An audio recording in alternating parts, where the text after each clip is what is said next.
Dinar Candy ingin menikah dengan seorang ustadz. DJ Dinar Candy ingin menikah dengan seorang ustadz pada usia 30 tahun. Selebriti Dinar Candy memang kerap muncul dengan berbagai sensasi yang dibuatnya. Baru-baru ini ia pun terjerat hukum karena menggunakan bikini di ruang publik. Kala itu ia sedang mengungkapkan aspirasinya terhadap PPKM yang diperpanjang. Dengan kardus berisi keluh kesahnya, Dinar Candy berdiri di pinggir jalan dengan mengenakan bikini. Akibat ulahnya itu, Dinar Candy sempat diamankan dan diperiksa oleh pihak kepolisian Polres Jakarta Selatan.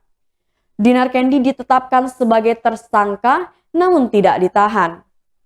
Di sisi lain, usia Dinar Candy yang hampir menginjak kepala 3 yaitu memasuki 28 tahun membuatnya ingin memiliki sebuah keluarga.